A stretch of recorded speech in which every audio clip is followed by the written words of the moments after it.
Hello friends, मैं हूं सन्मय प्रकाश और आप देख रहे हैं यूट्यूब चैनल सरकारी जॉब न्यूज़। तो आज का जो हॉट टॉपिक है यही है। अमेरिका ने भारत पर 25% का टैरिफ लगा दिया है और जुर्माना अलग से लगाया है। और नहले पे दहला ये कर रहा है वो कि पाकिस्तान में विशाल तेल का भंडार बनाने जा रहा है। अमेरिका अपने यहाँ से तेल उठा के वहाँ स्टोर करेगा और भारत को कहेगा कि खरीदो। अभी इशारा कर दिया है। मतलब ऐसा क्यों कर रहे हैं वो ट्रंप? दोस्त है वो फिर भी। तो डिटेल जानेंगे कि किन मुद्दों पर आपस में भारत और अमेरिका के बीच में जो है ना तनातनी चल रही है ट्रेड डील में। और अमेरिका ने जिन देशों के साथ, जैसे यूरोपीय यूनियन है और भी देशों के साथ, वो तो यूनियन है, बाकी जैसे जापान वगैरह, इन सब के साथ जो ट्रेड डील की है उन सबको बहुत नुकसान हुआ है। सब कुछ समझेंगे, थोड़ा डिटेल बात करेंगे इस पर। जियो पॉलिटिक्स समझना है तो थोड़ा वक्त ज़रूर दीजिए आप। निसार इस उपग्रह पर भी चर्चा करेंगे काफ़ी डिटेल में, और भी कई सारे महत्वपूर्ण क्वेश्चंस हैं। तो शुरू करते हैं। और एक इन्फॉर्मेशन सबसे पहले कि जनवरी से लेकर जुलाई तक का मैराथन आ रहा है 3 अगस्त की सुबह 9 बजे से। 4-5 घंटे का होगा, 6-7 घंटे का भी हो सकता है। देखिएगा ज़रूर, तमाम कंटेंट कवर हो जाएंगे आपके इस साल के। और बहुत सारे बच्चे कह रहे थे बिहार का भी कंटेंट होना चाहिए, तो हाँ है इसमें। यूपी का भी है, राजस्थान का भी है, मध्य प्रदेश का भी है, सब है। और आपकी जो डिमांड है ना कि अलग से मैराथन आए बिहार का, उत्तर प्रदेश का और अलग अलग राज्यों का, तो वो भी आगे आने वाले हफ्तों में वो सब लेकर आएंगे हम। तो शुरू करते हैं दोस्तों एक इम्पॉर्टेंट करंट अफेयर्स। और पहला क्वेश्चन सिंपल सा है। अमेरिकी राष्ट्रपति ट्रंप ने भारत पर 1 अगस्त से कितना प्रतिशत टैरिफ लगाने का ऐलान किया है, जिसके साथ जुर्माना भी लगेगा? आंसर का 25%। और ये न्यूज़ आप देख रहे हैं द हिंदू में, सबसे बड़ी खबर है भारत की। ट्रंप का कहना है कि अमेरिका के साथ भारत का जो व्यापार है बहुत घाटे में है और इसलिए वो भारतीय सामानों पर टैरिफ लगा रहे हैं। ये देखिए, वो जो ऐलान है ना वो ऐसे नहीं करते हैं। वो उनका एक सोशल मीडिया है ट्रुथ नाम से, ट्रुथ, और उसी पर उन्होंने बहुत सारी बातें लिखी हैं। क्या ऐलान किया है? सबसे पहले कहा है कि भारत जो है ना वो हमारा दोस्त है दोस्त कह के और ये सलूक कर रहा है। कह रहा है कि दोस्त है, लेकिन पिछले कुछ सालों से अमेरिका के साथ उसका जो व्यापार है ना वो जो है उस पर, मतलब भारत जो है टैरिफ बहुत ज़्यादा लगा रहा है। और भारत की जो नीतियां हैं वो ऐसी हैं कि अमेरिकी कंपनियों को भारत में व्यापार करना मुश्किल हो जाता है। भारत आज भी अपने ज़्यादातर हथियार रूस से खरीदता है। इतना ही नहीं, चीन के साथ मिलकर भारत रूस से बड़ी मात्रा में तेल और गैस भी खरीदता है। और जबकि पूरी दुनिया चाहती है कि रूस यूक्रेन में जो जंग चल रही है ना वो रुके। और ट्रंप ने ब्रिक्स को लेकर भी भारत पर कटाक्ष किया। तो कुछ अंडरलाइन मैंने कर दिया है कि टैरिफ हाई है, इक्विपमेंट खरीदते हैं हम रशिया से, ठीक है, और ये टैरिफ बढ़ा दिया गया है। तो ये जो है महत्वपूर्ण है। भारत ने क्या कहा है? भारत ने साफ तौर पर यह कहा है, ये देख रहे हैं आप कि यहाँ पर, हाँ, कि हम अपने जो देश का जो इंटरेस्ट है उसको हम सिक्योर करेंगे, अपने हितों को बचाने में काम करेंगे। और ख़ासतौर पर वाणिज्य मंत्रालय ने कहा है कि जो बयान है अमेरिकी राष्ट्रपति का ट्रेड टैरिफ वाला, उसका हम अध्ययन कर रहे हैं और देख रहे हैं, बातचीत भी कर रहे हैं। सवाल ये होगा यहाँ पर कि टैरिफ होता क्या है? क्या है टैरिफ? टैरिफ एक तरह का बॉर्डर शुल्क कह सकते हैं, बॉर्डर टैक्स कह सकते हैं। विदेश से आने वाले सामान पर ये टैक्स सरकारें लगाती हैं। और इससे क्यों लगाती हैं? ताकि जो घरेलू मार्केट में विदेशी सामान बहुत सस्ते में ना आ जाए। हम पहले ही टैक्स लगा दे रहे हैं आने से पहले ही, तो उसमें क्या हो रहा है, सामान महंगा हो जा रहा है। तो उससे क्या है कि जो हमारे डोमेस्टिक जो प्रोडक्ट हैं उसकी जो कीमत है वो कॉम्पिटिटिव रहती है। तो हमारे उद्योग हमारे फलते फूलते हैं और साथ में जो हमारा जो वर्कफोर्स है, जो कामगार लोग हैं, उनको काम भी मिलता है, ठीक है। टैरिफ से सरकार को इनकम भी होता है और मकसद मूल तरह से होता है घरेलू प्रोडक्शन को बढ़ावा देना, देसी उद्योगों की रक्षा करना। अब क्या स्थिति है भारत और अमेरिका के बीच में ट्रेड चल रहा है, उसमें क्या स्थिति है? और ये कुछ डेटा आप देख लीजिए अलग अलग देशों के साथ। ये जो फाइनेंशियल ईयर 2023-24 का डेटा है, इसमें साफ तौर पे आप देख रहे हैं कि चाइना जो है ना वो सबसे बड़ा ट्रेड पार्टनर है भारत का। लेकिन चाइना के साथ हम घाटे में हैं। ठीक है, ये जो पूरा डेटा है ना वो कितने का है? ये डेटा जो है वो आंकड़े अरब डॉलर का है। सबसे ज़्यादा चीन से हम व्यापार करते हैं 118.41 अरब डॉलर। उसके बाद अमेरिका का स्थान है, बहुत कम अंतर है, 118.29 बिलियन डॉलर। ठीक है, और उसमें हम अमेरिका को एक्सपोर्ट ज़्यादा करते हैं और अमेरिका से इंपोर्ट बहुत कम करते हैं, तो हम यहाँ पर फ़ायदे में हैं। अगर आप देखेंगे टॉप 10 में तो केवल अमेरिका ही है जिसके साथ हम व्यापार में फ़ायदे में हैं, यानी अमेरिका को भारत से व्यापार करने में नुकसान है। ठीक है, कितने का नुकसान है? तो ये डेटा देख रहे हैं आप, भारत को फ़ायदा है 36.74 अरब डॉलर का, और उसको उतना ही अमेरिका को नुकसान है। इसी मुद्दे पर अमेरिका जो है ना वो झुलझुलाया हुआ है। ठीक है, समझ गए? अब सवाल ये हुआ कि भारत जो है ना वो क्या क्या भेजता है अमेरिका को। बहुत सारी चीज़ें हैं, जिससे पेट्रोलियम पदार्थ हैं, दवाइयाँ हैं, फार्मा है, टेक्सटाइल है, टेलीकॉम इक्विपमेंट है, मोती है, महंगे पत्थर हैं, ज्वेलरी है, इलेक्ट्रॉनिक मशीनरी है, इक्विपमेंट है, और फूड से रिलेटेड भी आइटम है बहुत सारे। ठीक है, और भारत जो है वो अमेरिका से क्या क्या खरीदता है? तो पेट्रोलियम क्रूड ऑयल हो गया, गोल्ड हो गया, पेट्रोलियम प्रोडक्ट भी हो गया, इलेक्ट्रॉनिक कंपोनेंट हो गए, कोयला, कोक, ये सब चीज़ें और भी बहुत सारी चीज़ें जो भारत वहाँ से मंगवाता है, खरीदता है।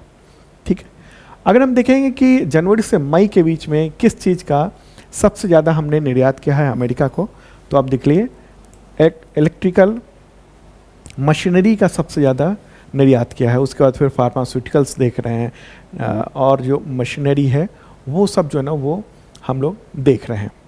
ठीक है, तो इंडिया के टॉप 5 जो एक्सपोर्ट्स हैं वो ये रहे। अब सवाल यहाँ पर होगा कि ट्रंप ने आखिर अचानक इतना बड़ा फैसला कैसे ले लिया है, क्यों ले लिया है? क्या ये प्रेशर टैक्टिक्स है? उसको समझने के लिए आप ये समझिए कि ट्रंप ने अभी बहुत सारे देशों के साथ बेमेल ट्रेड डील की है। डील होने के बाद वहाँ देश जो है ना वो पछता रहे हैं कि ये डील मैंने क्यों कर ली, गलती हो गई। आपको बताऊं कि डोनाल्ड ट्रंप ने अभी कुछ वक्त पहले ही 17 जुलाई को ही कहा था कि जल्द से जल्द जो है ना वो ट्रेड डील हो जाएगी भारत से, लेकिन कई सारे मुद्दे हैं जिस पर आपस में सहमति नहीं बन पा रही है। अमेरिका चाहता है कि बिल्कुल ज़ीरो टैरिफ लगे उसके सामान पर भारत में, और वो टैरिफ लगाए 10-15% के आसपास। तो कई सारे मुद्दों पर तनाव बना हुआ है अभी। ओके, अगर हम अभी इसी महीने अगर जुलाई में जो ट्रेड डील हुए हैं अमेरिका के द्वारा, ट्रंप के द्वारा, उसको अगर नज़र डालिए, इंडोनेशिया के साथ उसका ट्रेड डील हुआ है और इंडोनेशिया पर 19% का टैरिफ लगाया गया है, और अमेरिका के सामान पर 0% टैक्स लगा दिया गया है, कुछ नहीं है। ठीक है, तो ये चीज़ें, कोई टैरिफ नहीं है। जापान के साथ जो डील हुआ है, एक न्यूज़ भी अब मैं दिखा रहा हूँ आपको, जापान के साथ वो भी चौंकाने वाला है। जापान ने इस समझौते के तहत अमेरिका में $550 बिलियन निवेश करने की सहमति जताई है, और इससे अमेरिका में लाखों नौकरियां पैदा होंगी। अमेरिका में जापानी आयात पर 15% का टैरिफ लगेगा, और जापान में अमेरिकी सामान आ रहा है तो ना के बराबर लगेगा।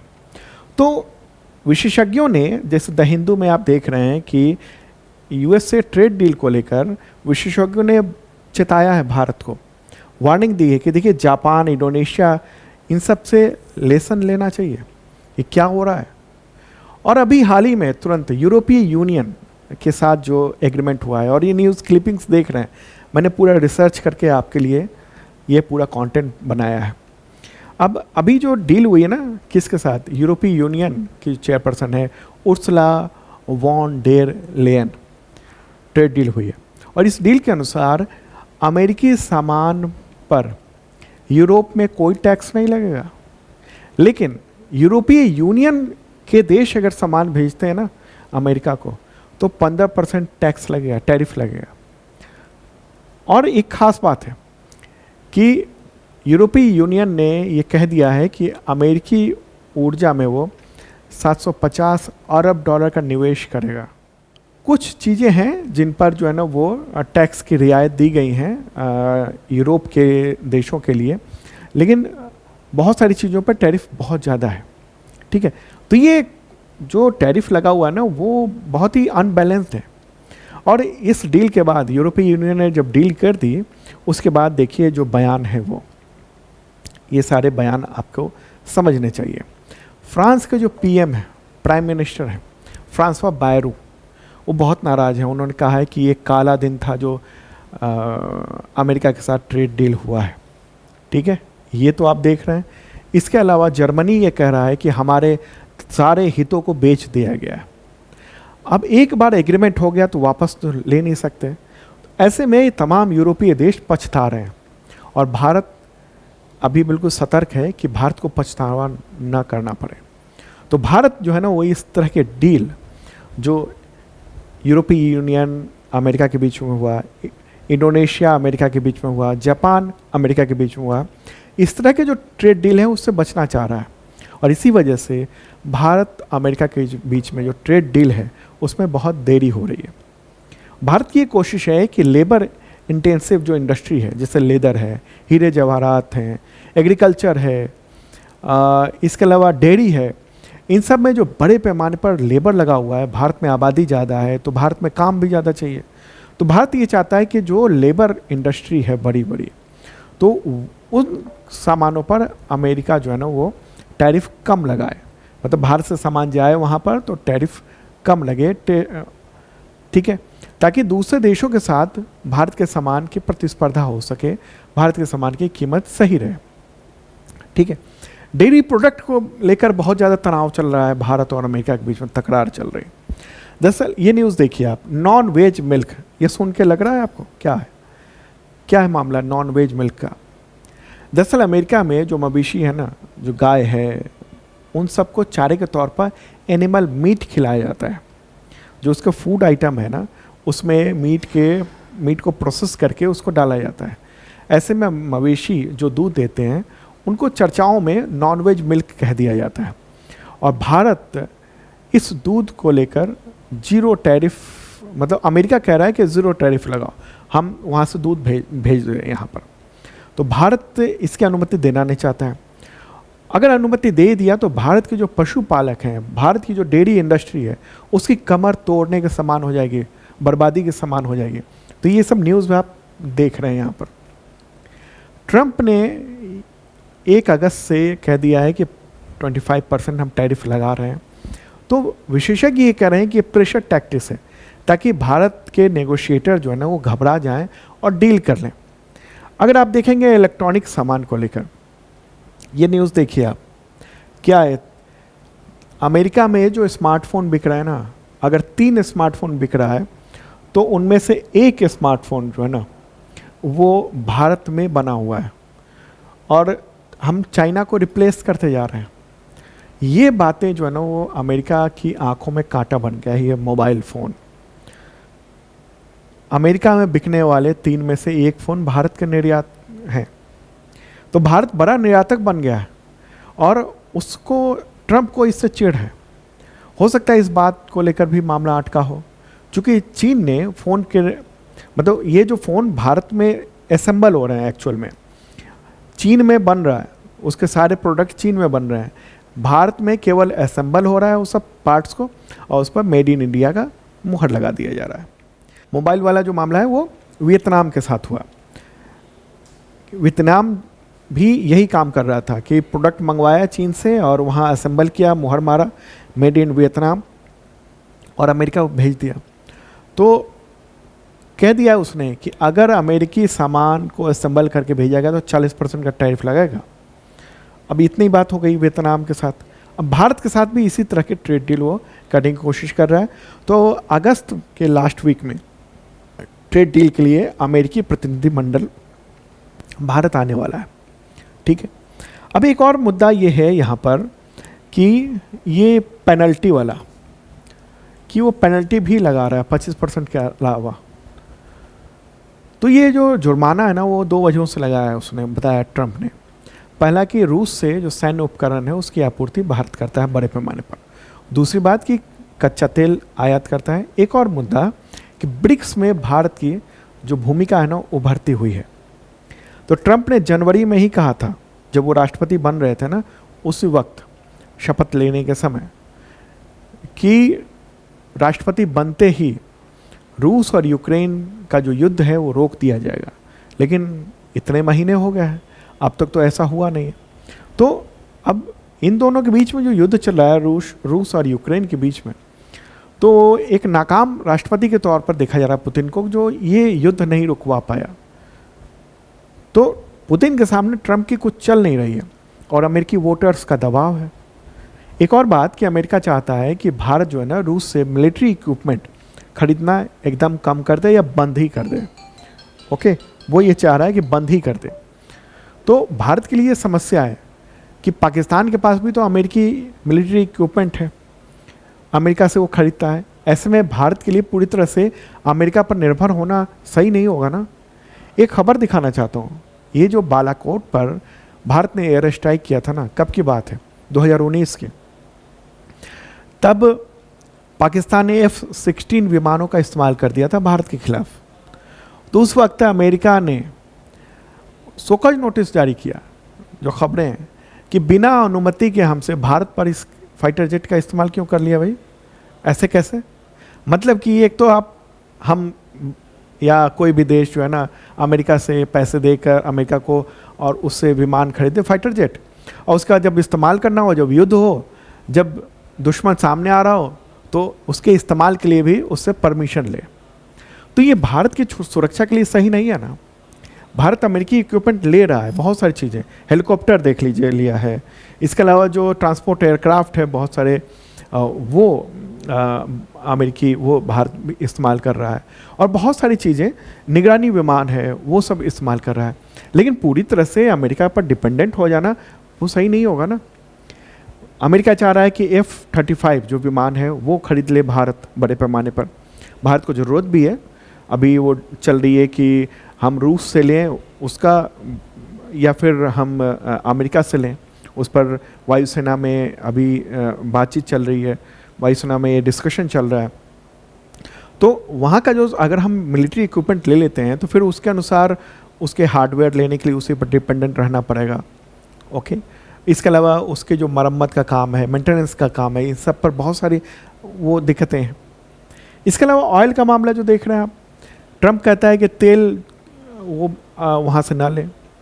अब भारत कैसे झुक जाए। भारत अभी 40% अपनी ज़रूरतों का जो क्रूड ऑयल है वो रूस से परचेज कर रहा है, और सस्ते में परचेज कर रहा है। अमेरिका चाहता है कि भारत ऐसा ना करे। भारत के जो पेट्रोलियम मंत्री हैं हरदीप सिंह पुरी, वो साफ तौर पे कह चुके हैं कि हम किसी भी दबाव में नहीं हैं, भारत का तेल आयात किसी पर निर्भर नहीं है, हम पूरे मामले से परेशान नहीं हैं, अगर कुछ होता है तो हम संभाल लेंगे, तेल की आपूर्ति की कोई समस्या नहीं है। और साफ तौर पे कह दिया है कि चाहे कोई भी मतलब इंपोर्ट पर सैंक्शन लग जाए, हम जो है ना वो इंडिया कैन सिक्योर ऑयल, चाहे बैन भी लग जाए तब भी। ये महत्वपूर्ण मुद्दा है। ब्रिक्स का भी मुद्दा है। ट्रंप ने भारत के ब्रिक्स देशों के साथ जो मेंबरशिप है, जो भारत उभर रहा है, अभी आने वाले वक्त में भारत अध्यक्षता भी करेगा, ब्रिक्स की लीडर भारत होगा 1 साल के लिए। तो ऐसे में वो नहीं चाहता है कि ब्रिक्स जो है ना वो, यानी रशिया और चाइना का जो खेमा है वो मजबूत हो। तो वो भी एक कारण ट्रंप ने बताया है। ट्रंप ने कहा है कि ब्रिक्स मूलतः उन देशों के ऐसा समूह है जो अमेरिका विरोधी है, और भारत भी इसका सदस्य है। तो कहा है कि डॉलर पर अगर हमला होता है, यानी ब्रिक्स ये चाह रहा था ना कि हम आपस में कुछ एक अलग तरह की करेंसी में डील करें, तो ट्रंप ने कह दिया था कि बिल्कुल नहीं करना ऐसा, अगर किया तो समझ लेना। तो भारत ने और ब्रिक्स ने भी कह दिया था कि ऐसी कोई करना नहीं है। फिर भी अभी जो टैरिफ लगाया गया है ये एक इम्पॉर्टेंट बात है, ठीक है। अब भारत को कितना नुकसान होगा, 24% जो टैरिफ है उसकी वजह से। तो अमेरिका में भारत का जो एक्सपोर्ट है ना वो भारत के जीडीपी का 2.4% के बराबर है, ठीक है। तो ऐसे में एक अच्छा खासा नुकसान भी हो सकता है। लेकिन ऐसा भी नहीं है कि टोटल का टोटल एक्सपोर्ट पर प्रभाव पड़ ही जाए, ठीक है। और ये पूरी उम्मीद है, जैसा कि ट्रंप की जो स्थिति रहती है, कभी हाँ कभी ना, कभी कुछ कह दिया कभी कुछ कह दिया, तो प्रेशर टैक्टिस है, प्रेशर डालो। अगर नेगोशिएटर जो है ना, यानी भारत की जो सरकार है, और अगर इसमें इस बहकावे में आ गई तो फिर उसकी बात चल जाएगी।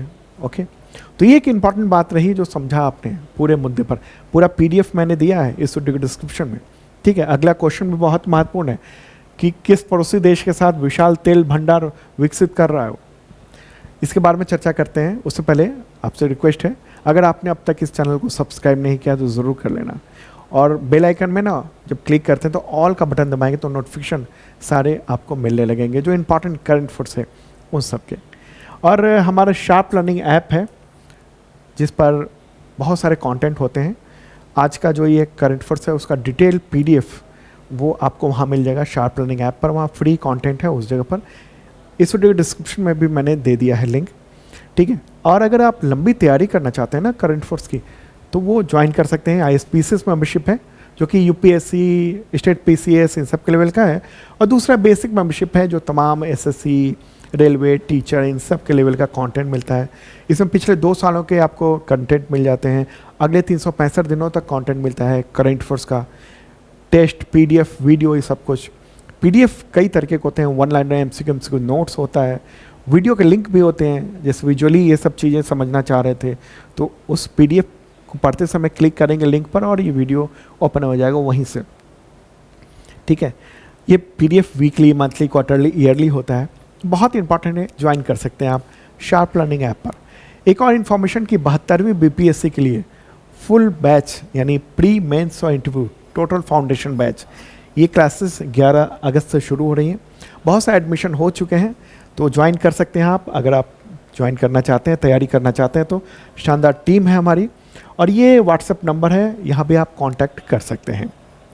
तो क्वेश्चन यहाँ पर होगा, अमेरिकी राष्ट्रपति डोनाल्ड ट्रंप ने किस पड़ोसी देश के साथ वहाँ, यानी भारत के किस पड़ोसी देश के साथ वहाँ विशाल तेल भंडार विकसित करने का समझौता किया है? आंसर होगा पाकिस्तान, ठीक है। यहाँ पर होगा भारत, ठीक है। आंसर क्या होगा? पाकिस्तान है। और ये न्यूज़ देख रहे हैं आप, मैसिव ऑयल रिजर्व बनाने जा रहा है अमेरिका, और इसको लेकर डील भी कर ली है, एग्रीमेंट भी कर लिया है ट्रंप ने। तो भारत के खिलाफ जो है 25% टैरिफ लगा दिया, जुर्माना लगा दिया, और उसके कुछ घंटे बाद ही 30 जुलाई की बात है, कल रात की बात है, अमेरिकी राष्ट्रपति ट्रंप ने पाकिस्तान के साथ एक समझौता की घोषणा कर दी। कह दिया कि पाकिस्तान में बड़े पैमाने पर तेल भंडार विकसित किए जा रहे हैं, ये देख लीजिए आप। We have just concluded a deal with the country of Pakistan, और इसमें क्या है, developing there massive oil reserve. Okay, हर खास बात देखिए आप, maybe there will selling oil to India some days. प्यार से कह रहा है कि एक समय आएगा जब भारत भी पाकिस्तान से परचेज करेगा क्रूड ऑयल।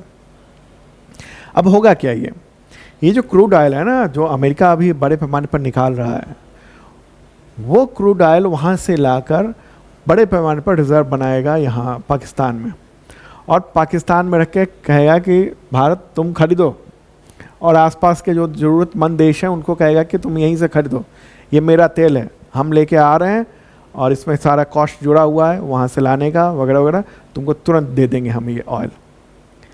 इस समझौते से पाकिस्तान में तेल भंडार बहुत बड़े पैमाने पर विकसित होगा। संयुक्त पहल है दोनों देशों की, पाकिस्तान और अमेरिका की, और यहाँ तक कि यह भी विचार कह दिया गया कि किसी दिन इस्लामाबाद जो है ना नई दिल्ली को तेल बेचेगा। तो ये पूरा मामला एक भारत सरकार को लेकर बहुत ही असमंजस में डालने वाली स्थिति के साथ है। ओके, तो ये भी महत्वपूर्ण बात रही जो आपने जाना। जो जियो पॉलिटिक्स है ना, उसको समझना बहुत ज़रूरी है, जो क्या हो रहा है, कहाँ कहाँ किस किस तरह की चीज़ें हो रही है। और अंतर्राष्ट्रीय संबंधों पर अगर कंटेंट रखना है तो हमारा जो PDF है ना वो ज़रूर देखिएगा, ठीक है। चलिए अब आगे बढ़ते हैं और अगला क्वेश्चन लेते हैं। और दोस्तों पसंद आ रहा हो तो शेयर भी कर दीजिए, अपने दोस्तों को बताइए शानदार कंटेंट आपके लिए लेकर आते हैं विद प्रूफ। तो क्वेश्चन यहाँ पर है, इसरो और नासा ने संयुक्त रूप से अब तक का सबसे महंगा और सबसे पावरफुल अर्थ ऑब्जर्वेशनल सैटेलाइट जुलाई 2025 में लॉन्च किया। तो इसका नाम क्या है, कब लॉन्च किया? 30 जुलाई को लॉन्च किया। निसार, ये नाम आपको बिल्कुल ही याद रखना है कि नासा और इसरो ने मिलकर ये अर्थ ऑब्जर्वेशनल सैटेलाइट ये बनाया है। ओके, तो इसके बारे में डिटेल बात करेंगे एक और प्रश्न के साथ। यहाँ पर क्वेश्चन होगा कि इसरो और नासा के सैटेलाइट निसार का उद्देश्य क्या है? उपरोक्त सभी है। पृथ्वी की मैपिंग करना पूरी तरीके से, पृथ्वी के जो जियोग्राफिकल बदलाव है ना उसको रिकॉर्ड करना, धरती और उसके पर्यावरण को करीब से समझना, बिल्कुल ये है पूरा का पूरा जो है ना वो आइडिया और इसका उद्देश्य। तो ये देखिए आप, मैं ये लॉन्चिंग का वीडियो भी दिखा रहा हूँ जब ये लॉन्च किया गया 30 जुलाई को। ठीक है, किस रॉकेट से लॉन्च किया गया है? तो ये रॉकेट का नाम है GSLV F-16। ठीक है, तो ये इस तरह से उड़ रहा है, बिल्कुल शानदार बात है। भारत और मतलब इसरो और नासा का ये संयुक्त रूप से। कुछ पॉइंट्स भी मैं यहाँ पर दे देना चाहता हूँ। निसार का फुल फॉर्म क्या होगा? निसार का फुल फॉर्म है NASA ISRO synthetic aperture radar, full form ये होगा। कितना खर्चा आया है इसमें? बहुत खर्चा आया है, $1.5 बिलियन का, लगभग 12,500 करोड़ रुपए का खर्चा आया इसमें। कब लॉन्च किया गया? 30 जुलाई को किया गया। किस रॉकेट से? तो GSLV F-16। GSLV main rocket का नाम है। F-16 क्या होता है ना, जैसे जैसे नंबर आता है, मतलब अब अगला जब भी लॉन्च होगा ना GSLV का तो F-17 नाम हो जाएगा। ये इस तरह से ABCD से चलता है, पूरा 100 काउंट तक चलता है, फिर बदल जाता है। कहाँ से लॉन्च किया गया है? तो इसको लॉन्च किया गया है श्रीहरिकोटा से। कहाँ पर है ये? आंध्र प्रदेश में है। कितनी ऊंचाई पर तैनात होगा? तो जो समुद्र तल है ना उससे 743 किलोमीटर की ऊंचाई पर अंतरिक्ष में तैनात होगा।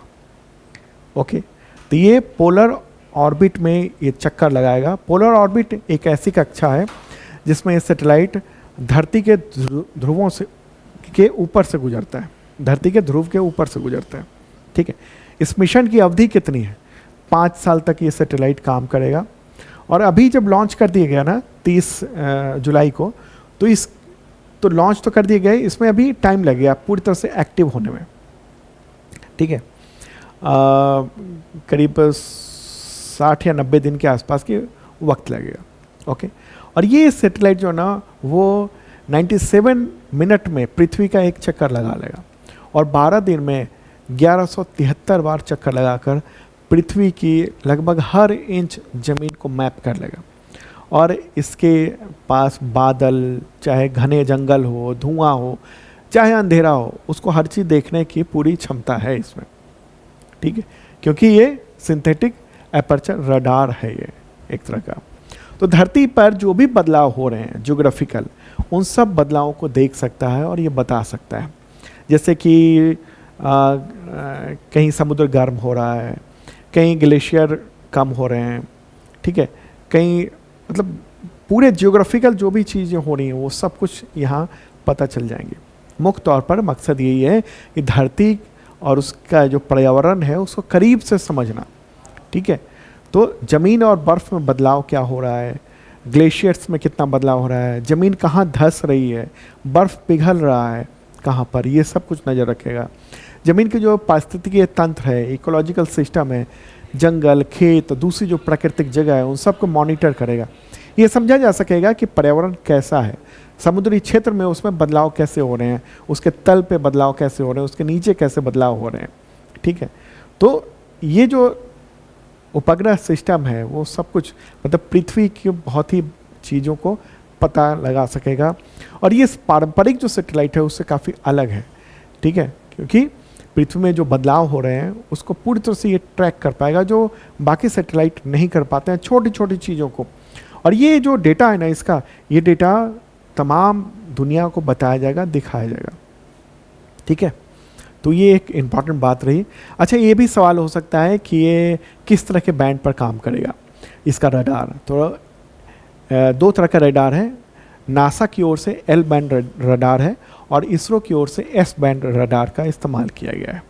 ठीक है, तो ये है एल बैंड जो है ना वो 24 सेंटीमीटर की वेवलेंथ रखता है। ये जंगलों, मोटी सतह, उसके अंदर देखने में बेहतर है। और एस बैंड जो है ना वो 9 सेंटीमीटर की वेवलेंथ रखता है और ये तरंग ज़्यादा बारीकी से चीज़ों को देखने में वो उसको मदद मिलती है। ठीक है, ये इस तरह से जब वो चलने लगेगा तो ये इस तरह से अंतरिक्ष में वो दिखेगा हमें वहाँ। ठीक है, वहाँ पर चक्कर लगाएगा। तैनात होने में लगभग 90 दिन अभी पूरी तरह से तैनात होने में लगेंगे। ओके, तो ये बहुत ही महत्वपूर्ण ये टॉपिक रहा। अच्छा, इतना डिटेल मैं क्यों बता रहा हूँ भाई? इसको एक लाइन में भी तो बताया जा सकता था।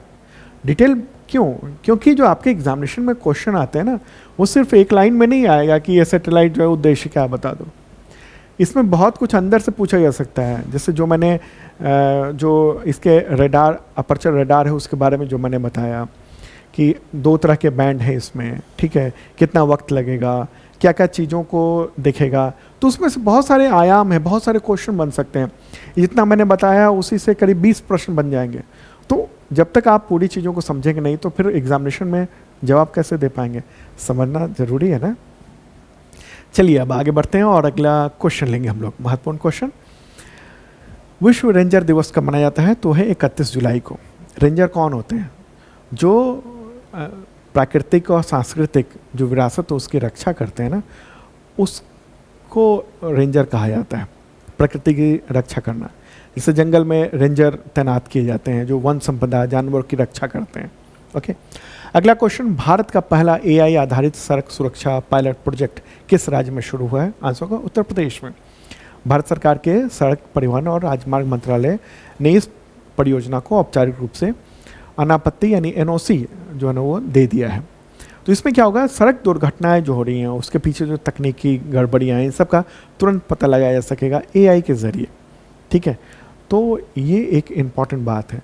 दरअसल उत्तर प्रदेश जो है ना वो सबसे अधिक सड़क दुर्घटनाओं वाले राज्यों में से एक है। 2025 में जनवरी से लेकर जून तक का, इस साल का अगर आप डेटा देखेंगे जनवरी से जून तक का, तो उत्तर प्रदेश में 25,830 सड़क दुर्घटनाएं हुई हैं। 14,205 लोगों की मौत हुई है। और ये खराब रोड, इंजीनियरिंग गड़बड़ी, मौसम की गड़बड़ी, ड्राइवर की कमी और अन्य कारणों से हुआ है। ठीक है, तो ये एक इम्पॉर्टेंट अलग तरह के ये पायलट प्रोजेक्ट वो शुरू हो रहा है। उत्तर प्रदेश के मुख्यमंत्री कौन है? योगी आदित्यनाथ है। अगला question, formula 1 Belgium grand prix 2025 विजेता कौन है? Oscar Piastri. क्या नाम है? Oscar Piastri. तो 27 जुलाई को बेल्जियम के स्पा में ये आयोजन हुआ था। रेस फार्मूला 1 जो रेस होता है ना, तो वही।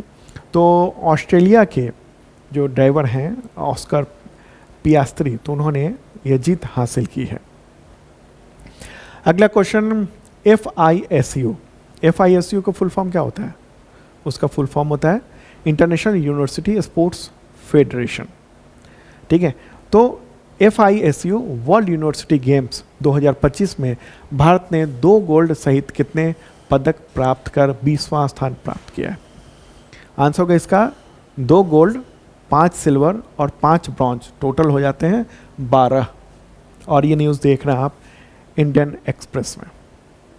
तो ये कहाँ पर आयोजन हुआ था? जर्मनी में हुआ है, जुलाई में हुआ है। भारत को 20वां स्थान मिला है, टोटल 12 पदक मिले हैं।